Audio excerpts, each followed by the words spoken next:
Welcome back to Embracing New Life and this second part of our interview with AJ Schreier. We hope you enjoyed part one that was released last week, and if you haven't seen that, we'd encourage you to go back and watch that because part two picks up where we left off on part one. And so without any further ado, we'll continue with part two with our interview with AJ Schreier. Because we also don't want to go the opposite where someone goes, oh, they only lost $50. Like, to someone that's no big deal, but to someone else, $50 could be like a really big deal. Most definitely, yes.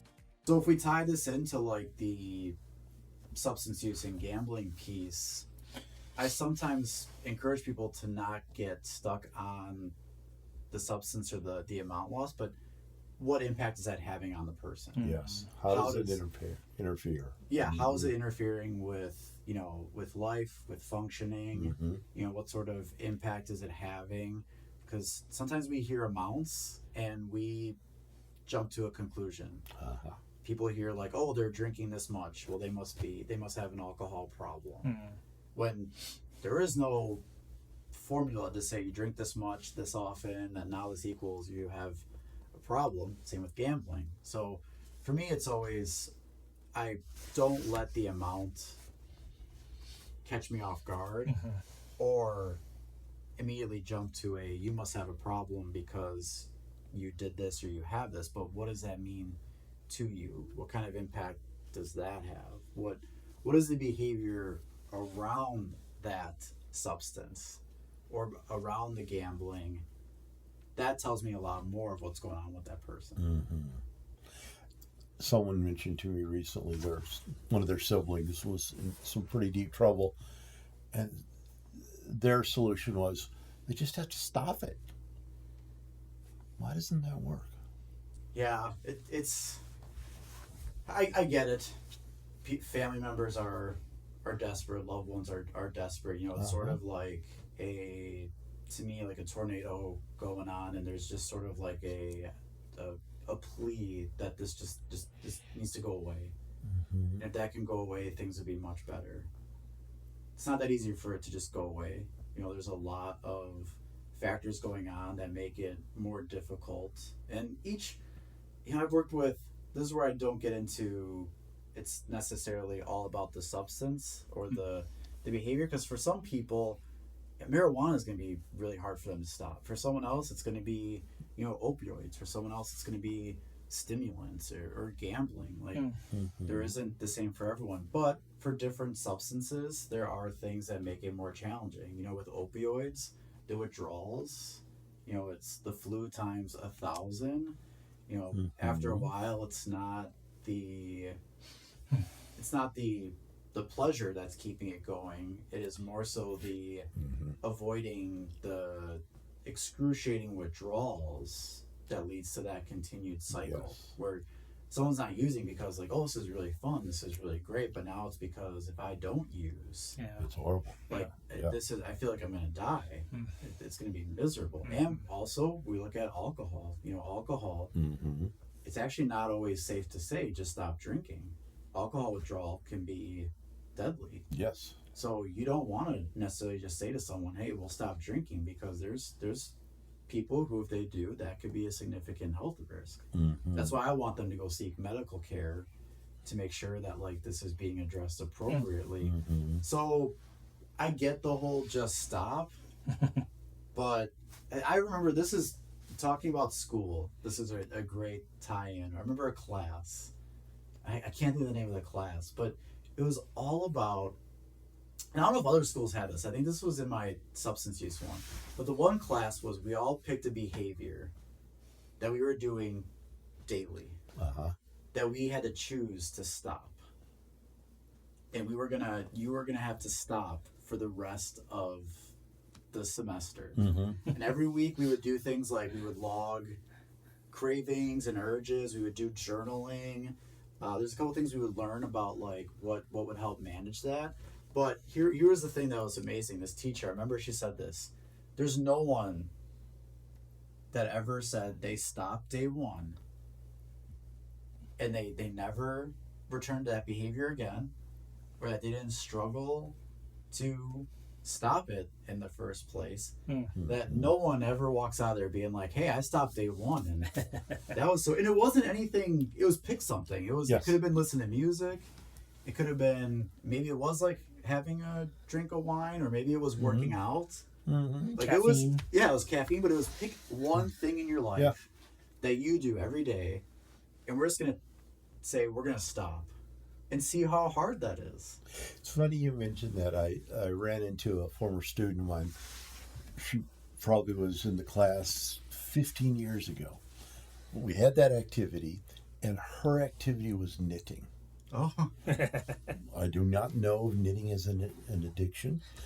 She commented to me that was such a transformational activity for her because she had been of the mindset, you just stop. Yeah. yeah.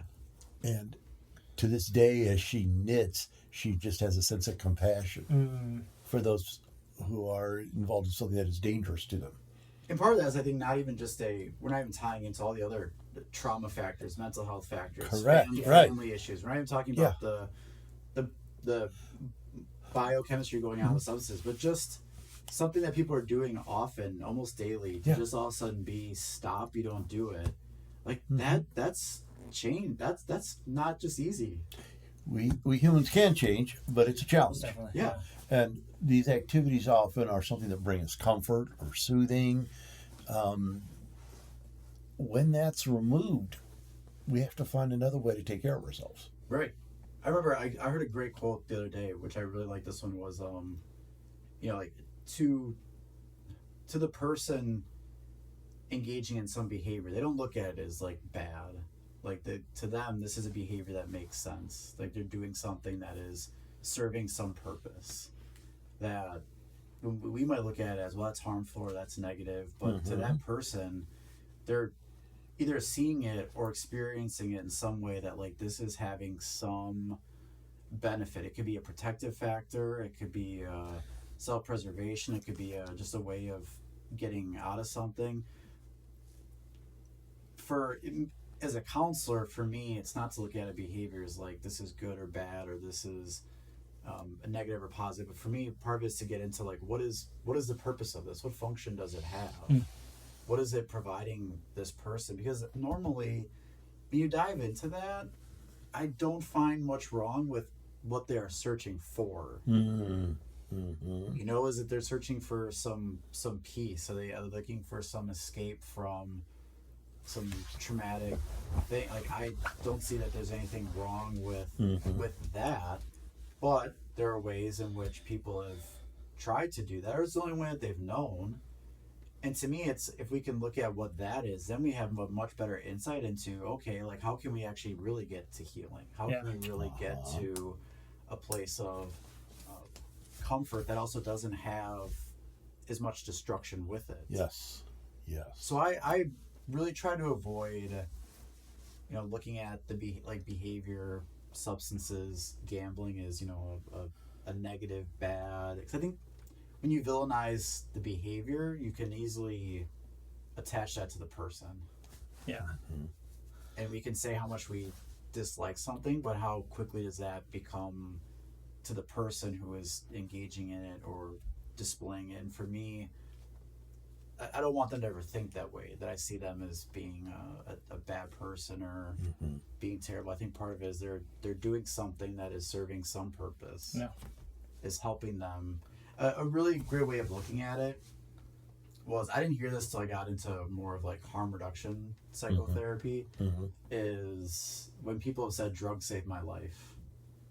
And to a lot of us, that's like, well, wait a minute, we're here to talk about how bad drugs are and how harmful they are, like how destructive they are. But when I started hearing people talk about that, I started to understand in moments that substance use was the only thing that got them through what they were going through. Like whatever it was, they didn't know any other way out or through except the substance helped. Now, did that change in time? Did it become something else? Was it different now with more consequences or more impacted? Absolutely. But in those moments, that person didn't know how they were going to survive without it. And I I recognize that, and I can appreciate that.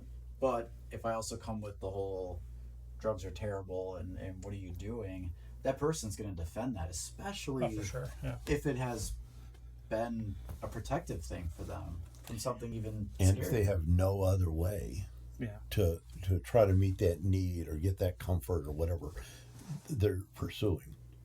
So we can take a look at moral issues around various behaviors, but that doesn't really help us change. No, and we've talked about this a good amount, is shame, words of shame enabling get thrown around a lot in addiction work. It more so than I hear in a lot of other areas, but there's still some people who think shaming people with their substance use will create change. And what's your observation about that? No, I mean, I see shame is disconnection, and I don't see people get better when they feel less connected to themselves, to others, to spirituality, to any of those things. I say addictions thrive more in isolation. Exactly. Yeah. I say, what is this the addiction want? More involved or less involved? Does it want it more in the dark? Does it want it more in the light? So to me, and here's the truth too. If shaming people did heal, we'd have a lot more people healed. I mean, that's to me, like, I look at people who come into our services, counseling, treatment. They've already probably been hurt. Yep. Plenty. Yes. I don't think any more hurt will heal. No. I don't think about someone. I can't think of anyone who said to me, AJ, I think I need to be hurt more for me to get better.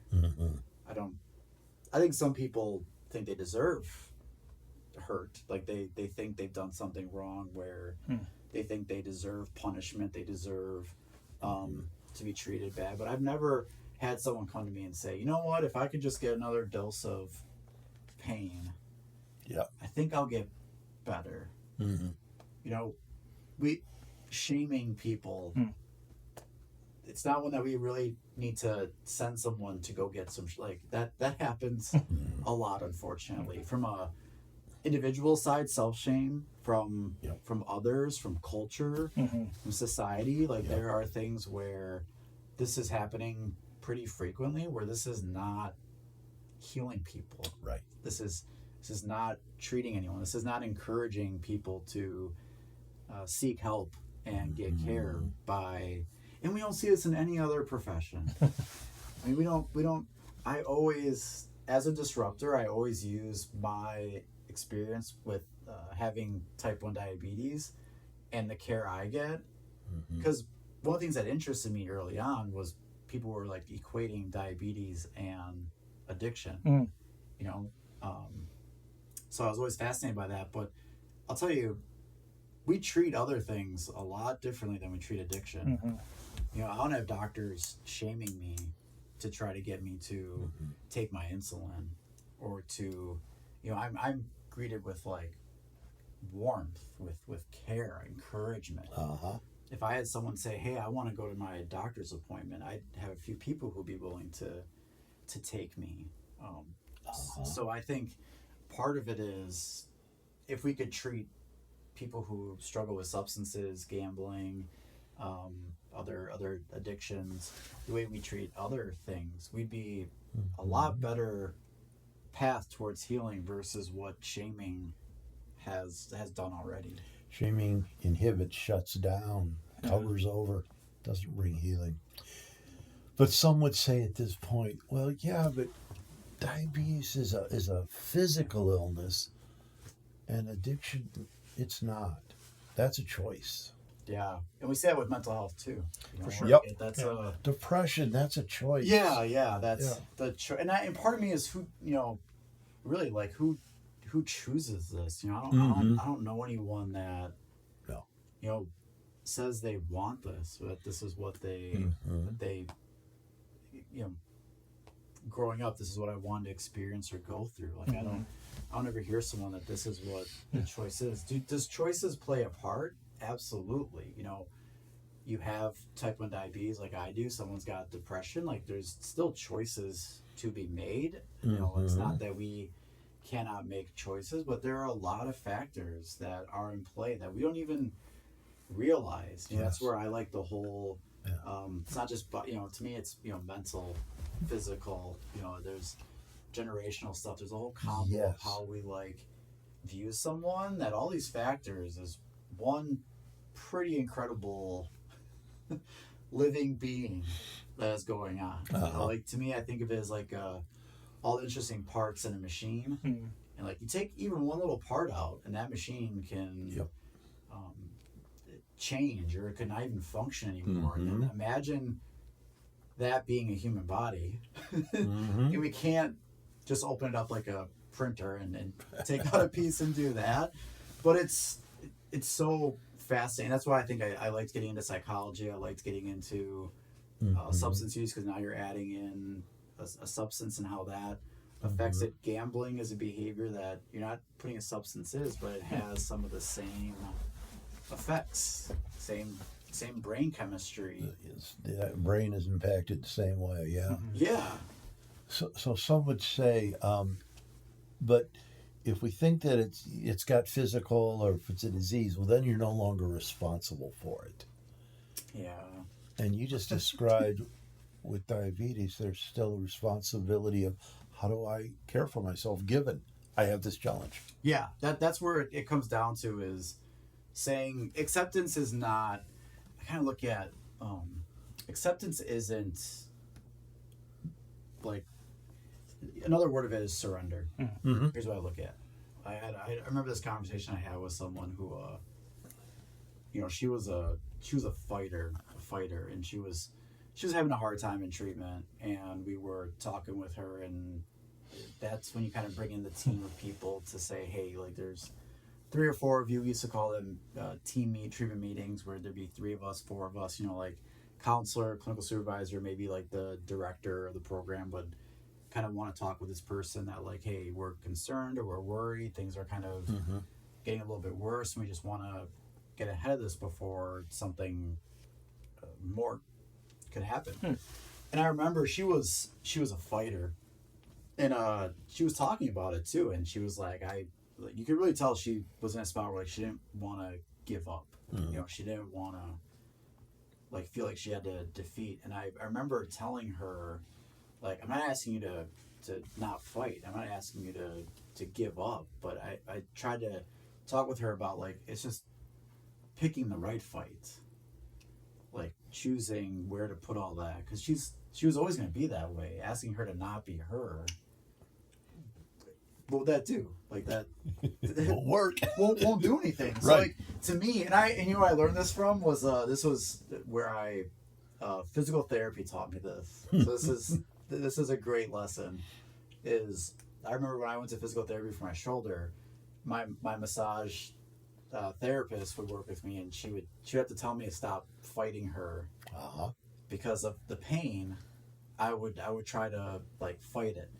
And she told me, you know, like, I needed to, like, let go and relax. And part of me wasn't like, I'm not giving up, like, and just saying I'm powerless. But part of it was having to really realize, like, what I had to do in order to heal. Yes. It was to not just not be a part of it at all, but part of it was to not resist her, not try to tighten up. But I had to work on, how can I relax? How can I trust this person to take care of me? So to me, it's not about surrendering, where it's like we can't do anything, we have no part in this. This person will always have the most important part in this. Yeah. Like, this is where I kind of go back to me, the expert in the room is always the client that I'm working with. And they've got to be the ones that have, you know, these choices that they have to make and things that they have to go through. And I'm transparent with clients too, because sometimes, I'm sure you two have had, where sometimes the client wants you to tell them what to do. You know, they're looking, and I get this, talk about substance use, talk about families. I get this a lot, where parents are like, do we kick them out? Do we let them sit in jail? What do we do? Tell us what we should do. And I'll always say this. I never tell people what they should do. I think it's unfair if we were to say to someone, well, you go do this, when we have what impact does that have on us? Mm-hmm. If I tell a family, leave your kid in jail, I'm not the ones answering the calls. Mm-hmm. I'm not the one who's got the kids saying they don't feel safe in there. They're worried about what's going to happen. Mm-hmm. I don't have to deal with that. It's pretty, to me, unfair to say, hey, go make this decision. I'm kind of wipe my hands clean of it. My goal is to say, what are your options here? Uh-huh. So your kid's in jail. Let's look at what the options are. What would that be like for you when they call? What would you do? Yeah, how would you handle that? If we got a mom and dad, how would you both handle that? Yeah. If you decide to bail them out, what would occur? What would you plan on doing? Mm-hmm. How would that look? Like I'm in it to process options, because I believe if you give someone options, give someone education, you help people see things.